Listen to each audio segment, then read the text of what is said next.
We love to go to the movies, buy a ticket, and experience fear.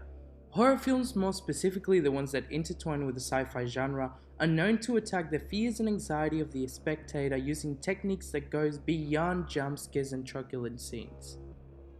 They try to unsettle the viewer using subtext, subliminal psychological games, and the fears of society according to the contemporary socio-political situation of the time of the film.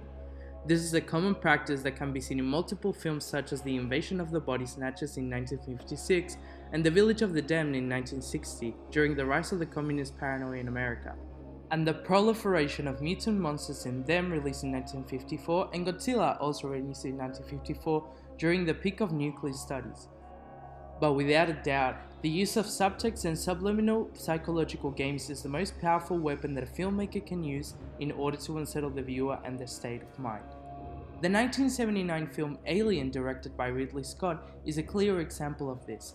In this film, we experience the journey of the protagonist Ellen Ripley and the crew of the spaceship the Nostromo, while making their way back to Earth and fighting for survival against an alien, also known as the Xenomorph, that has infiltrated into the spaceship. The film contains multiple references, concepts, and scenes that point fingers directly to the subject of rape, serving as a constant subtext throughout the film.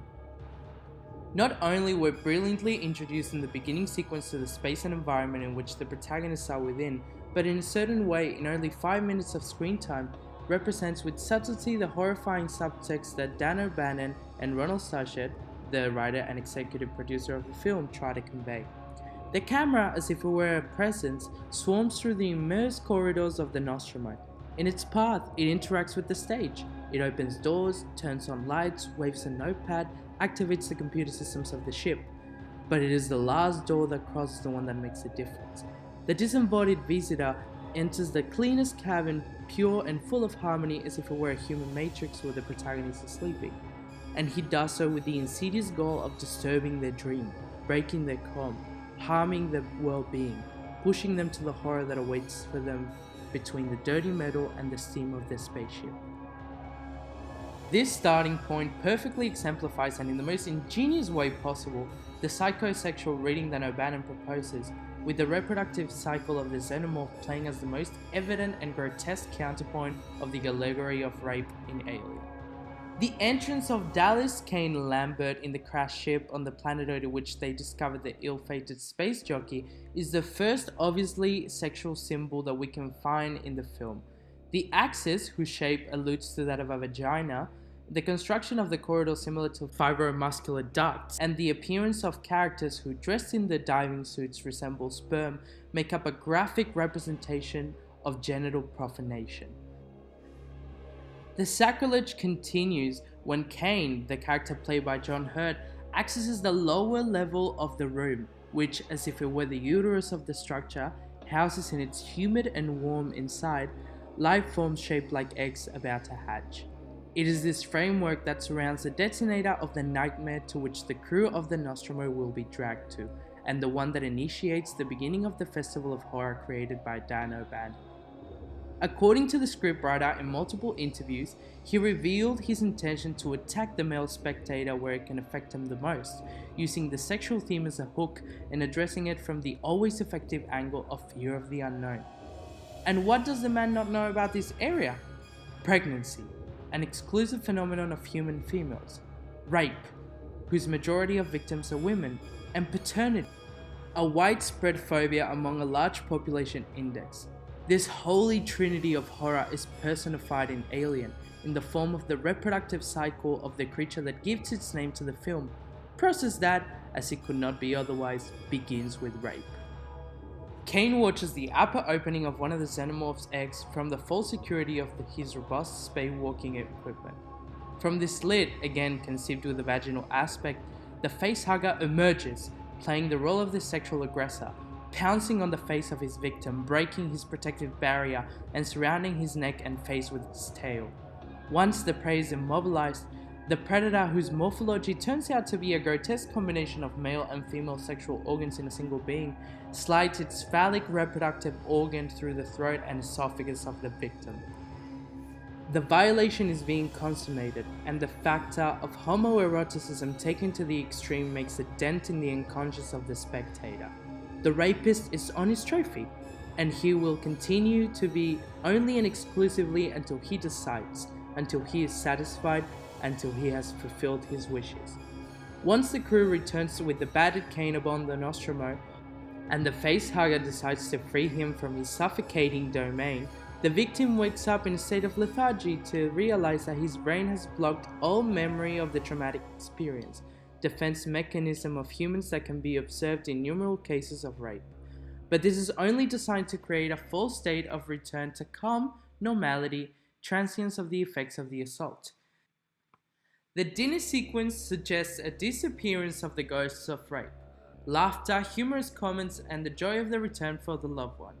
All this lasts little because the seed of the abuser has paid off and leads Cain to give birth to the unwanted son of the abuser. The iconic scene in which the chest buster, modeled to resemble an erect penis, turns John Hurt's chest, is nothing more than the male vision about the birth as an act in which the blood flows without control and the body that gives birth ends up disfigured, having suffered severe damages. The alien's reproduction has ended with a new desecration of the body and with the echoes of the feared paternity resounding in the mind of the audience. However, this life cycle is not the only reference to the previously mentioned issues. Elements like the skin of the chest burster that Brett finds before dying can be interpreted as a failed contraceptive method due to its resemblance to a broken condom as the second mouth of the adult semen form, or the frame in which the tail of the monster crosses the inner part of Lambert's leg towards her genitals before assassinating her, reinforce the reading of the film exposing these lines. In spite of everything exposed, the sexuality of Alien is not only conditioned to the creature, but to secondary characters like Ash, the android that accompanies the crew of the spaceship in the position of the scientific specialist. During his work on the film, Ridley Scott became so interested on issues related to robotic sexuality. Do robots have sexual desires? How do they face them? The answer can be found in the revealing sequence in which Ripley discovers her partner's mechanical nature and tries to assassinate her. The white juice that comes out of the robot as sweat, obvious is to mention of its parallelism with semen, includes a sexual component to the scene before the bulk of it, located at the moment in which Ash, with several pornographic photos in the foreground of the frame, tries to suffocate Ripley with a rolled up magazine, again, as with the facehugger, suggesting an oral sexual assault. To this, Ridley Scott has stated that for Ash, this is the closest thing to a sexual relationship. It's all a declaration of intentions that reinforces the power and evidently affected subtext of the film. Sexuality and genital organs aside, Alien can offer, depending on the point of view of the viewer, two very different approaches to the concept of rape dealt with previously, being the first concerning trust. The breach of trust comes from the hand of Ash, the robotic character played by Ian Holm. The droid infiltrated among the crew of the Nostromo not only lies to his fellow travelers regarding his nature as a biomechanical being, but betrays them under the orders of the evil company Weyland-Yutani, in which he is, without a doubt, one of the most spectacular twists seen in any business thriller with corporate paranoia as a backdrop. The latest reading of the subject of rape offered by the film takes its present unmeaning from the midpoint of the film, once the chestburster has left the body of Cain, leaving the xenomorph free through the intricate passageways of the ship. With the alien running freely, the safe and comforting space offered by the Nostromo becomes a deadly trap in which the privacy of its crew is violated by a beast that nobody has invited to enter.